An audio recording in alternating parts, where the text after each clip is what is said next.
to Chaos in the Class. Well, I guess depending on where you are, it could be good evening or good afternoon.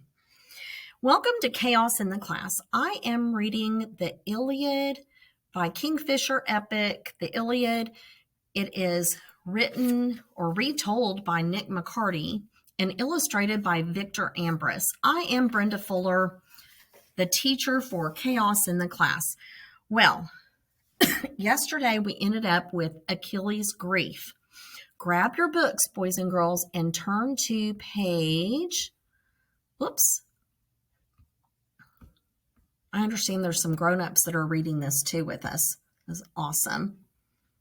Turn to page 134 in your books, and let's get to reading. When Hephaestus was born, twisted and monstrous, his mother had wanted to abandon him, but he was rescued by Thetis. Now she found her old friend working at his forge. Thetis, goddess of the silver feet, I am honored and you are welcome.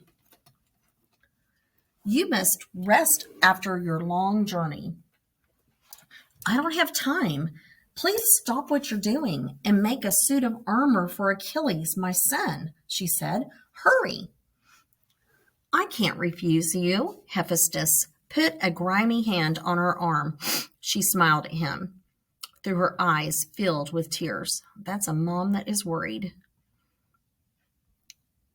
He turned his sooty face back to the forge and leaned on the bellows. As the fire burned brighter, he chose the metals to make the breastplate, the leg guards, and plates to cover each shoulder of the powerful hero. Fine gold, tin, copper from Cyprus, iron, and silver.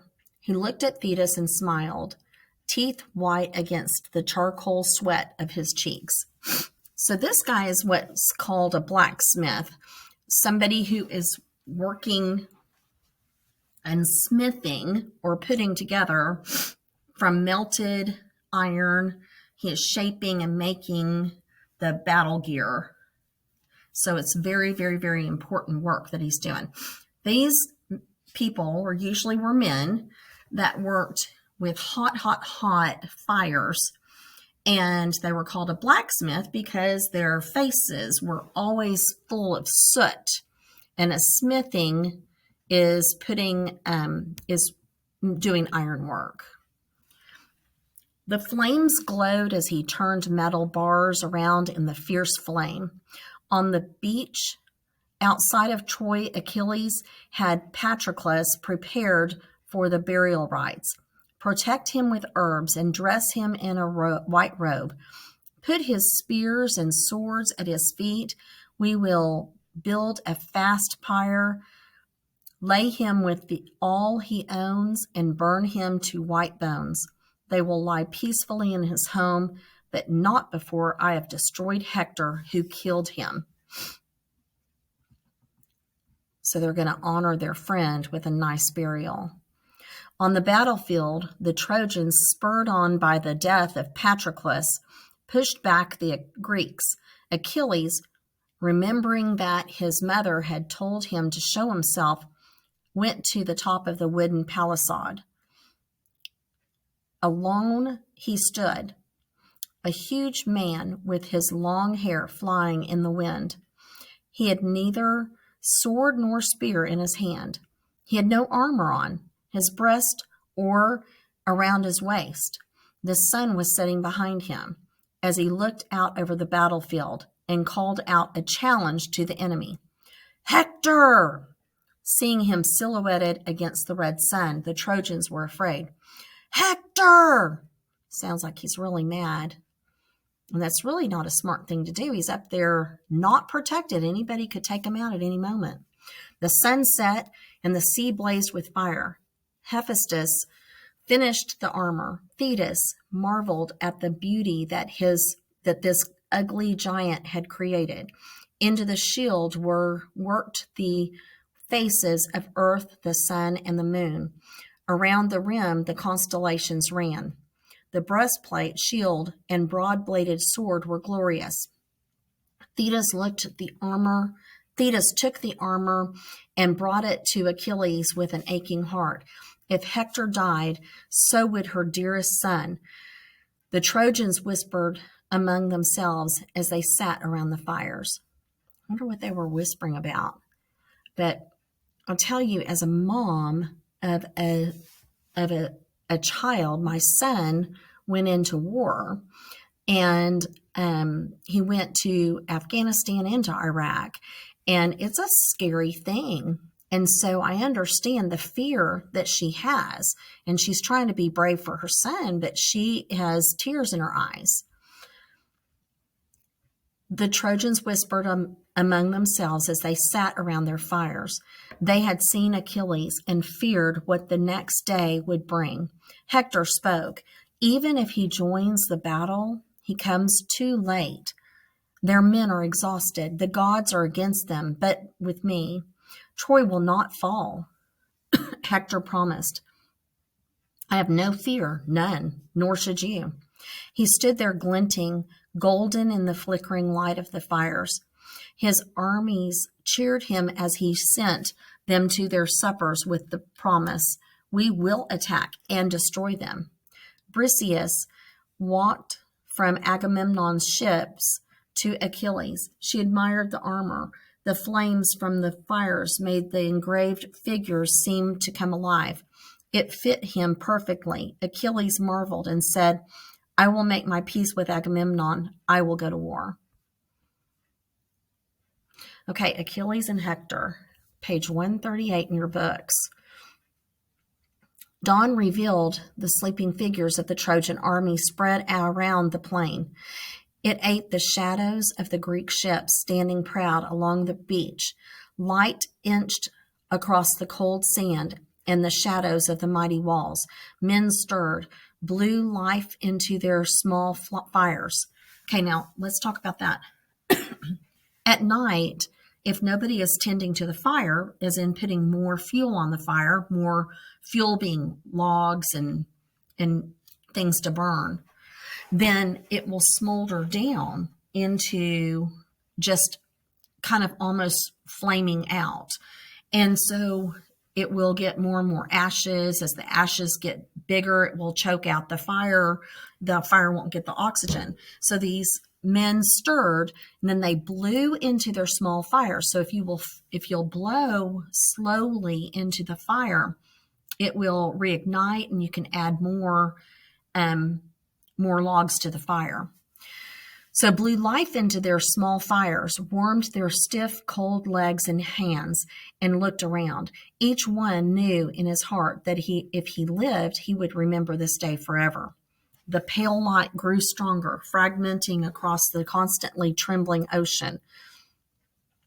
Men began to reach for their swords, shields, and breastplates. Achilles greeted the sun, prayed by the bier holding the body of Patroclus, and stepped into the growing light.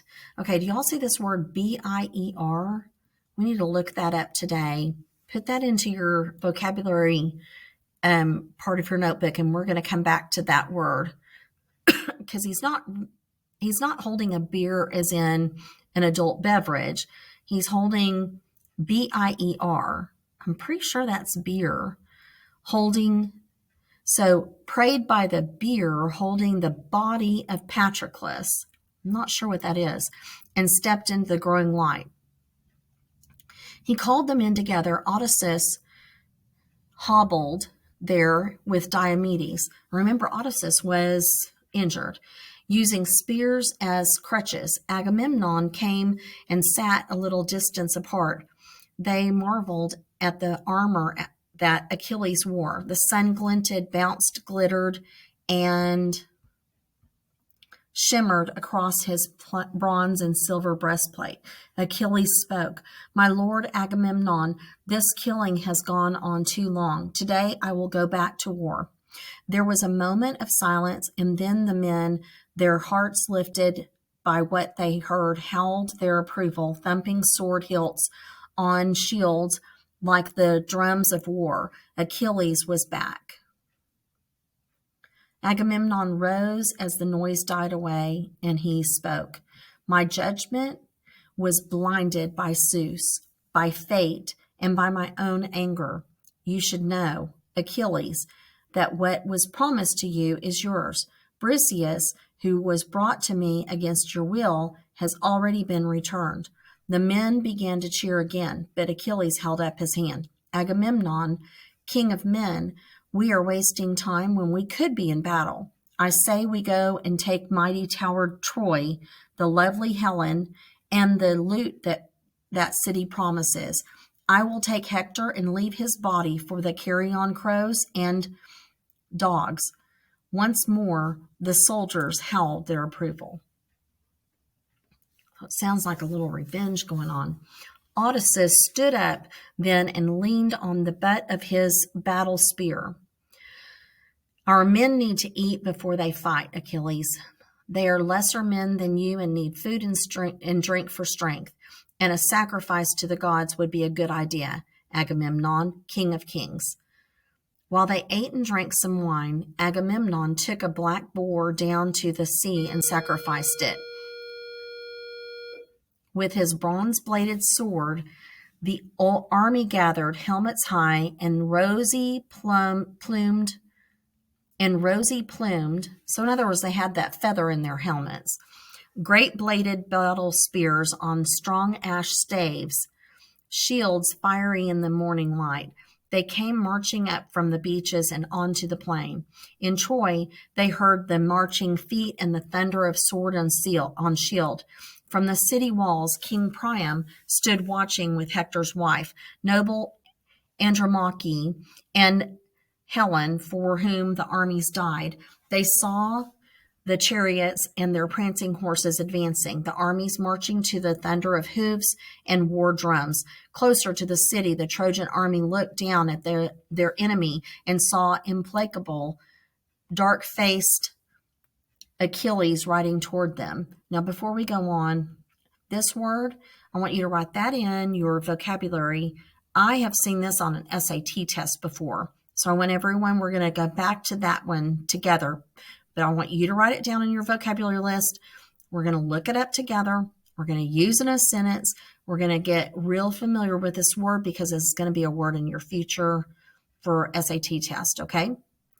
So, and saw dark-faced Achilles riding toward them in his chariot. He had the look of a bringer of death in his blazing eyes, so he's real determined there. Achilles raised his spear and cried to the roaring horde, I know I am doomed to die here, but I will not retreat. I will not stop until I have given those Trojans their fill of bloody war. Now, my comrades, charge! The Greeks fell on the Trojan army, and Achilles searched in the chaos for Hector. Zeus, seeing all of this, hurriedly gave the gods permission to join whichever side they liked. Then he sat back, took a sip of ambrosia from a golden beaker, and looked down over the roaring armies. Hera and Athene hurried to join the Greeks. Poseidon, the wave maker, and Hephaestus joined them, and so did Hermes, the luck bringer.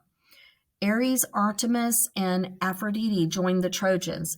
The two armies leaped at each other's throats. The ground and mountains shuddered. Okay, so what do you think's happening there if they shuddered? A little earthquake going on? Even in the underworld, the king of the dead was terrified by the clash of arms and men. Achilles turned to his men and urged them on. Then he ran amok. Okay, look at this word, A-M-O-K, amok. Okay, write that in your vocabulary. Then he ran amok, and the ground around him was black with blood and sticky from it. Chariot wheels spurted blood from the ground, covering the flanks of horses and the wheels and sides of Achilles' chariot as he dealt out death to anyone who dared stand against him. Hector boasted that he was not afraid to confront Achilles as the Greeks hurled the Trojans back to the walls of their city. High above the main gates, King Priam watched in horror as the slaughter went on against the very stones of Troy. He saw his beloved son Hector trying to rally the men. Helen, on the same walls, looked for Paris and did not see him. King Priam ordered that the gates of the city be opened to allow the retreating Trojans sanctuary. Achilles swept them toward their city and then thought he saw Hector. He began to chase and thus allowed this Trojan army to crush through the huge gates. The Trojans safe, Apollo revealed himself. He had disguised himself as Hector. Furious, Achilles turned and raced back to the city. King Priam watched him run, was dazzled by Achilles and his bronze armor. Andromache saw her husband outside of the walls and in danger from the fast-footed Achilles. Priam called down to his son not to fight this man alone. He is a savage, Hector. Come into the city and comfort your wife and your son. Pity me and do not throw away your life. If that man gets inside of our city, all of us will be enslaved or dead. It is not right that an old man should be left for the dogs to defile him, his nakedness. Come into the city, Hector, come. Priam cried out again. Hector took no notice. His mother cried out, and then his wife. Still, mighty Hector stayed to confront the figure running toward him. Coming closer and closer, he thought, if I go into the city, I will be called a coward by the very worst of them. I have to stand and fight. So he's not faced in a good situation. If I go into the city, I'm going to be called a coward. If I stay and fight, I might lose my life. Not a good situation to be in. And remember, the dude coming after him is really mad. Achilles of the fast feet was almost upon him. He looked as if he were on fire. See, he's mad. The sun striking his bronze armor and points of light flickering off of his spearheads, and the sword blade like tongues of flame. Hector turned then, and as Achilles ran, so he ran from the raging Greek around the walls of this great city. Hector ran, believing that even as a latecomer to the war, Achilles would be easily worn out. He had forgotten that Achilles, known as Fleetfoot, could outrun horses.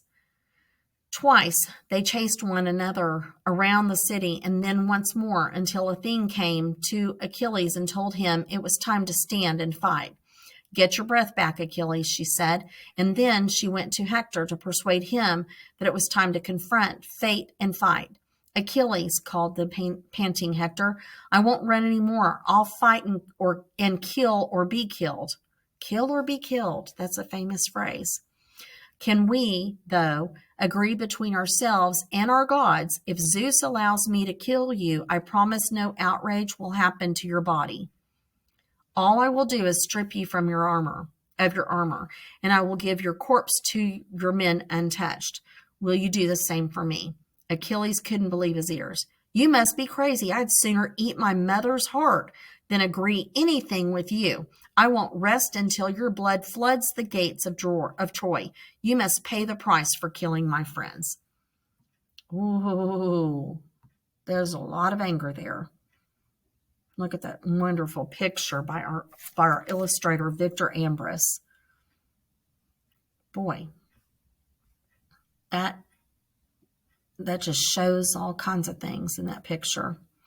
Achilles hurled his spear. Hector ducked, and as the spear flew over him, he mocked Achilles. Oh, that's going to only make him angry. Out of practice, of course, you're nothing but hot air and pretty armor. So he's out of practice, of course. You're nothing but hot air and pretty armor. Take this and eat it. Hector swung his long spear back and thrust it forward powerfully and straight enough to hit Achilles' shield. The spear bent on the bronze embossing. Achilles was not hurt, and he had another spear. Hector had no second spear. He drew out his bronze-bladed sword and charged. Achilles protected himself with his shield and searched the charging man for a place to aim the point of his spear. There was an opening in the armor below Hector's chin. Achilles drove the war spear at this tiny target, and then rushing Hector thrust himself onto it. Ooh, he dropped like a bull into the bloody ground of Achilles' feet. Achilles looked down at his writhing enemy, curling and twitching around the spear that now pinned him to the ground. You killed my friend Patroclus, and so you will pay for that. The dogs and carrion birds are going to chew at your guts, while Patroclus burns on his pyre with due reverence to the gods. Hector, choking on the spear shaft, begging Achilles to be merciful and let his father Priam ransom his body so that his wife and his mother could do honor to him. Achilles refused. You'll feed the dogs below your own city walls. Hector reminded him that he would die sometime, and that the gods would not forget what he had done to Hector, son of Priam, king of Troy. Achilles laughed in his face. Hector writhed around the spear and died. So he's begging, making deals. Achilles, to his shame, took a knife, slit the flesh behind the dead man's ankles. Remember, Achilles' heel. Slit the flesh behind the dead man's ankles, tied a thong through them and a cord to that thong, and tied him behind his chariot. Oh, this is gross. Hector's mother and his father's wife saw Achilles drive his chariot 3 times around the walls of the city, hauling the dead Hector, his head thudding over. I lost my place. We're at a good spot. Hauling the dead Hector, his head thudding over sand and rock. King Priam looked down from the stone walls and wept. He saw Greek soldiers run to marvel at the size and beauty of mighty Hector. Each of them boldly kicked the naked hero, thrust a sword or spear into him, and mocked him shamefully. Andromache wailed a wild ululation. We need to look that one up. Of pity, shame, anger, and the horror of knowing. Now, if we look at that, we can pretty much tell what that word means by looking at the other words around it, because we've got a lot of extra words there from the author that's really illustrating the point. If we even just left out a wild so remember, our strategy is put in there. Andromache wailed a wild of pity, shame, anger, and the horror of knowing her dead husband would not be properly washed and prepared and prayed over. So that sounds to me like that ululation word is probably like wailing and upset and crying and, She unpinned her hair, letting it fall around her face as she knelt onto the ground. She lifted the dirt and poured it over her raven head. She raked her face with her long fingernails to streak her cheeks in blood, and then she picked up more dirt and scattered it as she cried, Hector, I will burn your grave clothes that we keep in scented chests at home. You will lie naked for the worms to work on and the dogs to eat. Your children have no father, and I no protector. Again and again at the gates of the mighty city, she scraped up the black dirt with her bloody nails and poured it over her head, and the sun fell behind the proud ships beyond the plain, beyond the morning city. Whoa. Wow. Okay. Now the next chapter is Zeus interferes. So we had a lot going on. I just want you to write a little bit into your reading journal. Kind of what are your thoughts? What are some similarities from this story that we've been studying world religions? So is there something that also kind of like is an aha to you? And then what is your prediction of Zeus interferes? Zeus was like, nobody's going to interfere. Well, now Zeus is going to interfere. What is his perspective? What's his take on all this? All right. Have a great day. Now let's click that like button and subscribe to our YouTube channel. I am Brenda Fuller with Chaos in the Class. Oh, this is getting good.